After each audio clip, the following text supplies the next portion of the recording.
So picture this, the flight has just landed. The bags are still warm from the cargo hold, and a 20-year-old girl from Quezon City, Philippines is walking onto a tennis court that has been stepped on by legends. Not metaphorically, actually. The clay at the Foro Italico in Rome is the same color as the dust on ancient Roman statues. The stadium is old in a way that North American stadiums never are, old like it has secrets. Old like the ghosts of past finals still sit in the expensive seats, smoking cigarettes they aren't actually holding. Her name is Alexandra Eala, left-handed, 20 years old, turning 21 on May 23rd, world number 42, trained at the Rafa Natal Academy in Majorca, which means she has hit 1,000 drop shots on clay before breakfast more mornings than she can count. And right now, the Roman sun is not playing around. It is the kind of sun that makes your shoes stick to the court. The crowd is buzzing, not the polite applause of Wimbledon, but the noisy, opinionated, espresso-fueled energy of Italian tennis fans who will cheer a brilliant winner and then boo a bad line call with equal passion. Across the net is Magdalena Fręch, 28 years old, from Lodz, Poland, world number 45, but she has been as high as number 22 back in October 2025. That is not a fluke, that is a player who knows how to win, and on clay she is genuinely solid. In 2025, she made the third round right here in Rome. Same tournament, same dirt, so this is not some lost tourist wandering onto the court. This is a veteran who has earned her blisters on this surface. But here is the thing about 2026 for Frech. It has been ugly, really ugly. She came into this match on a 5-match losing streak, 5 in a row. The last time she won a match was the Merida final back in February, that is months ago. That is a different season, almost a different year, so she is desperate too. Both of these players are desperate. Eala needs points to climb into the top 32 for a French Open seed. Frech needs to remember what winning feels like before her entire season becomes a highlight reel of handshakes and sad locker rooms. And here is the wild card, this is their first career meeting. Never played each other before, no head-to-head history, no scouting report that says she always does this on break points or she gets tight when you attack her backhand. Just pure, unfiltered first-date tennis. Nobody knows what is about to happen, not the coaches, not the commentators, not even the players themselves. So the coin toss happens, the warm-up ends, the umpire says play in that flat international accent that sounds the same in every language, and then something extraordinary unfolds. Set 1. And I do not know how else to say this other than, Alexandra Eala left Earth for about 35 minutes. From the very first game you could feel it, not just see it, feel it. The way she moved was different, sharper, more purposeful, like she had not come to Rome to compete, she had come to Rome to make a point. Game 1 she breaks Frech immediately, double fault from the pole, wide, way wide, and Eala just nods to herself like yes that is the plan, 2 love, 3 love, another break, 4 love, and then the drop shot that should have been illegal. Here is what happened on that point. Eala had Frech scrambling to the deuce side, running full sprint, her ponytail flying horizontal. And just when Frech committed her weight to that direction, just when her brain said she's going to hit it cross-court again, Eala opened her racket face and feathered the ball the other way. It bounced twice. Frech didn't even try. She just stood there, hands on her hips, watching the ball die on the red clay like a tiny, fuzzy corpse. 4 love, then 5 love. And now Eala is serving for the bagel. Let me tell you something about bagels in professional tennis. They are rare at this level. A WTA 1000 event, on clay, against a veteran who has made the third round here before, a bagel is not just a set, it is a message. It is saying, you do not belong on the same court as me right now. And Eala delivered it cold. 6 love, first set in the bag, bagel served fresh.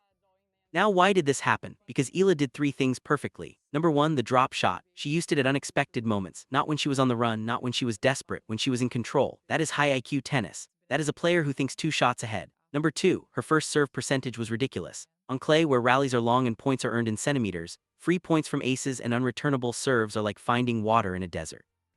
She had water. Number 3, baseline patience. She did not rush. She let Frech beat herself, short balls, wide balls, tentative balls, and every time Frech gave her a short ball, Eala ate it like free cake. 6 love, the crowd was stunned, the Polish corner was silent. And somewhere in Manila, people watching on their phones at 3 a.m. were screaming. But here is where the story twists. Set 2. Because Magdalena Fręch is not a 28-year-old veteran for nothing. She walked to her chair after that bagel, wrapped a towel around her neck, and had a conversation with herself. You could see it, the deep breath, the stare at the clay, the way she stood up and walked to the baseline like someone who had just decided to stop bleeding. First game of set 2, Frech breaks Eala immediately, just like that. The untouchable lefty from set 1 suddenly cannot hold serve. Double fault? No, worse, a series of unforced errors that came out of nowhere. and you could see Eala's shoulders change just a little, just enough. The momentum had flipped like a pancake. 3-love Frech, then 4-1, then 5-2. Eala tried to fight back, she broke once, made it 3-5, but it was too late. Frech closed out the second set 6-3, one set all, we are going to a decider. What changed? Everything. First, Frech stopped playing cross-court. In set 1 she played right into Eala's lefty wheelhouse. Cross-court to a lefty is like serving a volleyball to a spiker. So Frech started going down the line. Suddenly Eala had to move farther, slide harder, guess more. Second, Frech started using her own drop shot. She stole Eala's weapon and used it against her. There was a moment, you might have seen it, where Eala tried her own drop shot in response, but the ball caught the net cord and dribbled over as a lucky winner. She actually held up her hand to apologize, and Frech just stared at her, not angry, just focused. Third, Frech's serve cleaned up entirely. In set 1 it was a disaster of double faults and wide misses. In set 2 she hit aces, she hit spots.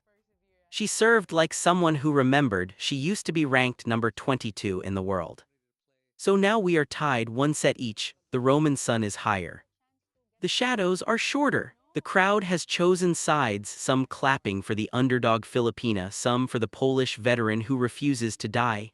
And this third set was not about tennis anymore. It was about who wanted it more in their bones. Third set. Both players start clean, no early breaks, no gifts. Eala holds, Frech holds, Eala holds again, Frech holds again. Every game feels like its own match. The rallies are long not because anyone is playing safe but because neither player can miss. Eala's left-handed slice is creating angles that look illegal. She pulls Frech wide, then wide again, then drops it short, but Frech is reading it now. She is getting to more balls. She is countering with her own down-the-line drives that catch Eala leaning the wrong way. You can see Eala's mind working. She knows she cannot just replay set 1. Frech has adjusted, so Eala starts going bigger. She starts painting lines. She starts taking risks that make your stomach clench if you are a fan, and some of them work, winners that leave marks on the clay, and some of them don't, errors that make her slap her own thigh and mutter in Tagalog under her breath. Frech, meanwhile, is playing the role of the unshakable veteran. She's not doing anything spectacular, she's just not missing. She's making Eala hit one more ball, then one more, then one more, and on clay that is a superpower. The point ends when the younger player finally goes for too much and sprays a forehand long, or when Frech somehow slides into a defensive position and flicks a backhand passing shot down the line that Eala can only watch. The third set is a war of attrition. There is no bagel here, there is no 6-3, every game is 40-30, deuce, advantage, deuce again. The umpire is calling out scores in that monotone voice that somehow adds to the tension. The ball kids are sprinting, the line judges are squinting, and the two players are sweating through their shirts, leaving dark patches on their white kits. And here's the beautiful, brutal truth about this match. It was never just about winners and errors. It was about two human beings who both desperately needed something. Eala needed to prove that her set 1 brilliance is not a fluke, that she can sustain that level, that she belongs in the conversation with the top players on clay. Frech needed to prove that her 5-match losing streak was a nightmare she could wake up from, that she is still the woman who reached world number 22. Every point in that third set was a sentence in their internal monologue. I deserve this, I have earned this, I have worked too hard to lose here, I am not going home yet. What this match tells us about Eala's game is both exciting and honest. Exciting. When she is on, she is genuinely one of the most creative and watchable players on tour. The drop shot, the slice, the lefty patterns, the ability to redirect pace, those are top 20 tools. She thinks about tennis on a level that most 20-year-olds do not. She's not just hitting the ball, she is constructing points like a chess player who also happens to be an athlete. But honest, there is still a consistency question on clay specifically. Going from a 6-0 set to a 3-6 set against the same opponent in the same match tells you something. It tells you that she has not yet learned how to maintain that razor-sharp focus when an opponent figures her out and adjusts. That is not a technique problem. That is a mental and tactical adaptation problem. And at 20 years old, that is completely normal. That is the clay teaching her. That is Rome, of all places, giving her the lesson she needs before the French Open.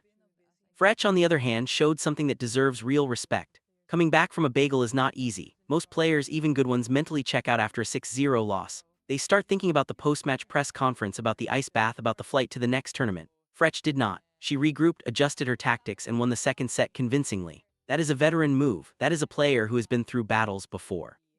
But Frech also showed why her ranking has dropped. You cannot keep spotting opponents' entire sets and expect to win consistently. She dug herself a hole in set 1 that almost ended the match. Against a top 10 player, that hole would have been a grave. So her lesson is different. Find a way to start matches like you start second sets. Now let me zoom all the way out. Put this match in the bigger picture. The Italian Open is the last WTA 1000 tournament before Roland Garros. That is not a small detail. That means every match here is a dress rehearsal for the second Grand Slam of the year, the biggest clay tournament on the planet. For Eala, this is clay court boot camp. Whether she wins or loses, every rally, every adjustment, every frustrating momentum shift is adding experience to her tennis brain. She trained at the Rafa Nadal Academy. She has soaked up the secrets of the King of Clay, and now she is applying them in real time against real opponents in real pressure. Her live ranking before this match was number 39. To get seeded at the French Open, she needs to crack the top 32. That is 3 spots, that is close. Every win adds points. Every loss stalls the progress. So this match, even the third set, even the frustration is part of the climb.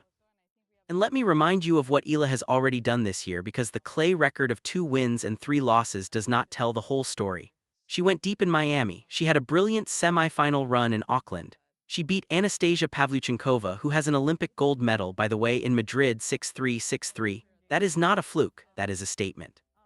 And at the US Open in 2025, she became the first Filipino ever to win a main draw Grand Slam match when she beat Clara Tauson. First ever. That belongs to her forever. No one can take that away. Former British number 4 Greg Rusedski said on his podcast that he genuinely believes Eala can crack the top 20 during this clay season. Watching her in Rome, watching her bagel a veteran and then fight through a brutal third set, you can absolutely see why. The tools are there, the work ethic is there, the coaching is there. After Rome, her schedule is packed. She is slated for the Parma Ladies Open, then Strasbourg qualifying, and then Roland Garros itself. The French Open. Her chance to make a deep run on the biggest clay stage in the world. Everything until then, every practice session, every ice bath, every early morning fitness workout, every frustrating loss and triumphant win is just the journey. So that is the full breakdown. That is Alexandra Eala versus Magdalena Fręch at the 2026 Italian Open. A 6-0 first set that looked like a masterclass. A 3-6 second set that was a veteran's clinic in adjustment. And a deciding third set that had everything you could want from professional tennis. Long rallies, tactical shifts, emotional swings, and 2 players who refused to quit. Eala showed flashes of absolute brilliance. That first set was genuinely some of the best clay court tennis she has played all year. And set 2 showed she still has work to do in sustaining that level and adapting mid-match when her opponent figures her out. But she is 20 years old, playing on clay, against experienced opponents, at a WTA 1000 event in Rome, Italy. The trajectory is undeniable. I cannot wait to watch her at Roland Garros in a few weeks. If she can bring that set 1 energy consistently for full matches, if she can solve the adaptation puzzle, watch out. Watch out for the lefty from Quezon City who trains in Mallorca and dreams in drop shots. My takeaway is simple. Alexandra Eala is not just a fun player to watch, she is a future top 20 player. The tools are there, the work ethic is there, the coaching is there, the only missing ingredient is time. And for the rest of us, for the tennis fans who love stories, who love seeing someone figure it out in real time, we get front row seats to the whole journey. That is honestly one of the best things about following this sport. You don't just watch the rankings, you watch the person become the player. So that is the match, that is the story, that is Rome, and it is only May. The clay season is not even close to finished yet.